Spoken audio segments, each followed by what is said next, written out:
एक चीज मैंने आज समझनी है कि इंडिया के जो प्लेयर्स हैं, जो नए प्लेयर्स आते हैं, उसमें क्या ऐसी खासियत है कि जो भी नया प्लेयर आता है वो रन करने लग जाता है। तो वहां यही तारीफ बनती है ना कि इंडिया की बॉलिंग इतनी तगड़ी है, जो फ्लैट विकेट हो, स्पंजी विकेट हो, बाउंसी विकेट हो, पेसी विकेट हो, स्लो विकेट हो, जो भी विकेट हो वहां उनके बॉलर्स इफेक्टिव हो जाते हैं। ये आप कभी भी नहीं कर सकते। आपको पता होना चाहिए कि हिंदुस्तान की बैटिंग सिंस पार्टीशन वो अंडर 19 की हो या इंडिया की हो, इंडिया सीनियर टीम की हो, वो फेंटा लगाते हैं। उनके बाद दुनिया के सबसे बड़े बैट्समैन आते हैं और उनको उनकी अंदर अक्ल होती है, उनको गेम स्ट्रक्चर पता होता है, उनको शॉर्ट जोन्स पता होते हैं, स्कोरिंग शॉट्स पता होते हैं। एक सेशन में उन्होंने जनाब 285 करके कहा ये लो जी 35 ओवर नहीं खेले इंडिया ने, और काम पूरा करके उनके रन उतार के 52 रन ऊपर भी दे दिए। मुझे लगता है कि इंडिया ने ये रिकॉर्ड कायम कर दिया है कि टेस्ट के अंदर इतनी फास्ट बैटिंग मतलब बहुत मुश्किल है। टेस्ट तो वो चीज़ है कि आप देखकर बोर हो जाते हो। भाई इंडिया की टीम ने इसमें ऐसा इंटरेस्ट का फैक्टर डाला है। ऐसी जसवाल, वेल डन बेटा, you have done the wonders. And मैं कभी कभार ना जेलस हो जाता हूँ आप लोगों से, क्योंकि जब इस तरह की टीम क्रिकेट खेलती है तो कहीं ना कहीं दिल में होता है यार क्यों हमारी टीम इस तरह की क्रिकेट क्यों नहीं खेलती, हम क्यों नहीं इस तरह की क्रिकेट खेल सकते। जो भी ऋषभ पंत की बात कर लेते हैं, शुभमन गिल की बात करते हैं, जायसवाल की बात कर लेते हैं, जो भी बैट्समैन उनका आता है, ये जो भी कोई बॉलर आता है, चले मैं बॉलर की इतनी बात नहीं करता क्योंकि उस एक बैट्समैन की बात हो रही है, चलो बैट्समैन की बात करते हैं। जो भी प्लेयर आता है वो ऐसा जो है परफॉर्म करता है। मतलब आप ये देखो कि वो बैटिंग जिस तरीके से कर रहा था, बॉल ब्रेक हो रहा है उसकी रिस्पेक्ट दे रहा है, जहां ऑफ स्टंप से बाहर बॉल रहा है वो कोई बॉल नहीं छोड़ रहा। इसका मतलब क्या है कि वो टेस्ट क्रिकेट के हिसाब से भी खेल रहा है, वो आजकल की क्रिकेट के हिसाब से भी खेल रहा है कि भाई ऑफ स्टंप से बाहर बॉल है या बैट बॉल है या मुंह पे बॉल है या पीछे बॉल है, हर बॉल पे वो शॉट्स खेल रहा है। सिर्फ विद इन स्टंप बॉल है जो अच्छा बॉल है उसको रिस्पेक्ट दे रहा है। अदरवाइज आप देख लो, स्पिनर्स को देख लो, मुंह पे बॉल कर रहा है, सामने चौका सामने छक्का, पीछे बॉल कर रहा है, पीछे मार रहा है, ऑफ स्टंप से बाहर बॉल कर रहा है, उसको कट शॉट्स खेल रहा है, वो शॉट्स खेल रहा है। भाई ये जो चीजें हैं ये कॉन्फिडेंस देने के अलावा नहीं होती जब तक आपके कोचेज, आपके सिलेक्टर्स आपको कॉन्फिडेंस नहीं देंगे, आपके लड़के परफॉर्म नहीं करेंगे। ये चीजें देख के तो मुझे एक चीज साफ नजर आती है भाई कि इंडिया के जो भी नया लड़का परफॉर्म करता है, इसका मतलब ये है कि उसको कॉन्फिडेंस है। अब जैसे वो खेल रहा है, मुझे तो पाकिस्तान के बहुत कम प्लेयर ऐसे नजर आते हैं।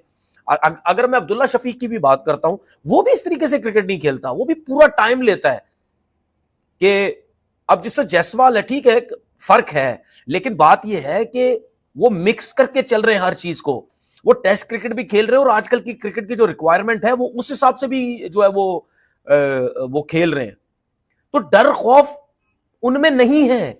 ये सब कुछ छोड़ दो यार, ये सब फजूल है। ओ जी आईपीएल है तो आईपीएल है, सबको भाई आईपीएल शाईपीएल क्या, आपका भी एक होता है। इसका मतलब ये है कि उनके लड़कों को जो कोचिंग की जा रही है, जो समझाया जा रहा है, इसमें कोई शक नहीं कि रोहित शर्मा हो गया, विराट कोहली हो गया, ये लोग इतने बड़े प्लेयर हैं, राहुल द्रविड़ साथ में है, ठीक है, इनके होते हुए यंग लड़कों को फर्क पड़ रहा है। लेकिन बात ये होती है कि खुद सीखना भी तो होता है।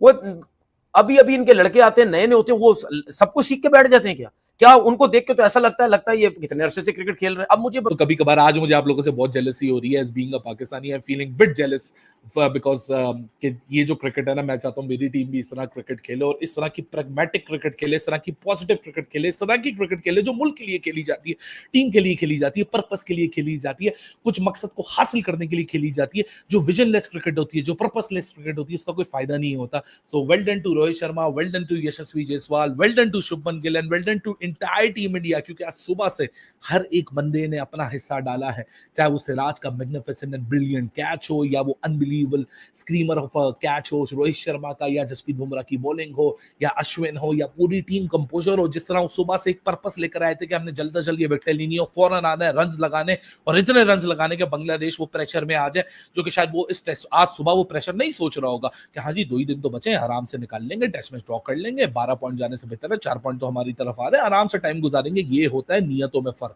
ये होता है इंटेंट में फर्क, ये होता है अप्रोच में फर्क। इसलिए कहते हैं कि the best form of defence is to attack, being aggressive is always the key. क्योंकि टेस्ट मैच क्रिकेट के अंदर आज तो ओडीआई छोड़े, ये तो T20 से भी भयानक वाला माहौल लगा दिया। ये वाला T20 क्रिकेट है जो नहीं आईपीएल में खेली जाती है, वो आईपीएल वाला माहौल इन्होंने लगा दिया। कानपुर का स्टेडियम भी देखें, सुबह खाली खाली था, शाम में जब देखा ना कैसे छक्के लग रहे हैं, सारे लोग आके भर गए और पूरा भरा हुआ ऐसा ground, and everybody is cheering and everybody is having that kind of fun in the ground. वो जो 2.5 दिन लोग खुआर होते हैं ना, वो 2.5 दिन के मजे इन्होंने 1.5 सेशन, एक सेशन जो कि पूरा भी इंडिया ने नहीं खेला, उसके अंदर लगा लिया। मतलब 16 ओवर के अंदर, आज अगर इंग्लैंड के साथ भी एसोसिएट करते हैं ना कि अगर 16 ओवर के अंदर 138 बनाएंगे, तो आप पूछेंगे कौन सी वो टीम है जो बना लेगी, तो आप बोलेंगे जी इंग्लैंड बना लेगी। उन्होंने बोला नहीं जी, इंग्लैंड नहीं बनाएगी, इंडिया बनाएगी। खैर आगे बढ़े, आप लोग भी रोहित शर्मा वाली अप्रोच एक्सक्यूज मी अप्रोच दिखाएं। जल्दी से वीडियो को लाइक करें, चैनल को सब्सक्राइब करें। अगर अभी तक आपको कंटेंट पसंद आ रहा है, हमारी कवरेज पसंद आ रही है, तो वीडियो को लाइक करना ना भूलिएगा। आगे बढ़ते हैं, जल्दी से आपकी कमेंट्स लेते हैं और फिर अपनी कन्वर्सेशन को आगे बढ़ाते हैं। अली भाई, पिच पूरी फ्लैट है, T20 बना दिया टेस्ट को, तो यार हम चलो किससे कंपैरिजन करना है, बांग्लादेश ही कंपैरिजन कर लेते हैं। वो 126 रन देके 7 विकेटें गवा के चले गए, तो that also speaks the volume of Indian bowling. अगर ये विकेट फ्लैट है, जो कि बिल्कुल है, और बांग्लादेश ने आज सुबह 126 रन बनाए 2.5 दिन के गैप के बाद और 7 विकेटें देके चले गए, तो वहां यही तारीफ बनती है ना कि इंडिया की बॉलिंग इतनी तगड़ी है, जो फ्लैट विकेट हो, स्पंजी विकेट हो, बाउंसी विकेट हो, पेसी विकेट हो, स्लो विकेट हो, जो भी विकेट हो, वहां उनके बॉलर्स इफेक्टिव हो जाते हैं। अगर पिच का फ्लैट वाली बात ही करती है, तब भी क्रेडिट इंडिया की झोली में जाता है कि वो फ्लैट और जो है वो जायसवाल ने, सबसे पहले अगर हम बैटिंग साइड की बात करते हैं, जायसवाल ने जो स्कोर कायम किया, वही अगर हम बांग्लादेश में देखते हैं, बांग्लादेश के प्लेयर्स बहुत ज़्यादा अंडर प्रेशर भी थे। बॉलिंग की अगर मैं बात करूं, जसप्रीत बुमराह जिन्होंने 3 विकेट्स ली हैं। अच्छा, एक और बहुत खूबसूरत बात थी कि LBW भी थे इसके अंदर, और इसके अंदर कैचेस भी थे। रोहित शर्मा ने भी कैचेस पकड़े हैं इसके अंदर। तमाम बॉलर्स ने विकेट्स ली हैं, सब ने अपना जो है ना पूरा शौक पूरा किया है। जसप्रीत बुमराह जिन्होंने 3 विकेट्स ली हैं, अश्विन जिन्होंने 2 विकेट्स ली हैं, सिराज की 2 विकेट्स बहुत इंपॉर्टेंट है, क्योंकि सिराज बहुत देर से कोशिश कर रहे थे कि कहीं ना कहीं से विकेट्स निकाल सकें, और फाइनली द डे केम कि उन्होंने 2 विकेट्स सिराज ने भी ली हैं। उसके बाद जडेजा 1 विकेट लेने में कामयाब हुए, और जनाब इसी तरह से आकाशदीप भी 2 विकेट्स लेने में कामयाब। सब ने अपनी अपनी विकेट्स लेने के बाद जो है वो एक स्कोर को रिस्ट्रिक्ट किया 233 के ऊपर। उसके बाद अगर हम बात करते हैं तो जनाब बैटिंग साइड की बात करें तो ओए होए अखीर कर दी है जायसवाल ने, मुश्किलात डाल दी है, बांग्लादेश के बॉलर्स को परेशान कर दिया था। 72 रन बनाए, लेकिन उसके बाद आउट हो गए, बैड लक, और रोहित शर्मा 23 रन बना सके। उसके बाद मुझे लग रहा था कि पार्टनरशिप दोबारा से कायम हो सकती है अगर हम देखें, क्योंकि शुभमन गिल और ऋषभ जो कि पहले भी पार्टनरशिप अपनी कायम करने में कामयाब हुए थे, मुझे लगा था कि शायद अभी फिर से कुछ ना कुछ हो सकता है, लेकिन ऐसा हो नहीं पाया। Every day is not same, you know. तो अभी जो कि एक विराट कोहली के साथ एक्सपेक्टेशन ज़रा हाई हैं, क्योंकि विराट कोहली को एक बार फॉर्म में आने की देर है, बस उसके बाद उन्होंने वो मारना है जनाब। ये तो कोई बात ही नहीं है, थोड़े बहुत रन से आसानी से हो जाएंगे। शुरू में जब मैंने देखा, क्योंकि मैं जब अपना शो एंड किया मैंने, तो उसके बाद मैंने देखा कि 15 ओवर्स के अंदर 130 का रन्स बन चुके थे, 130 के।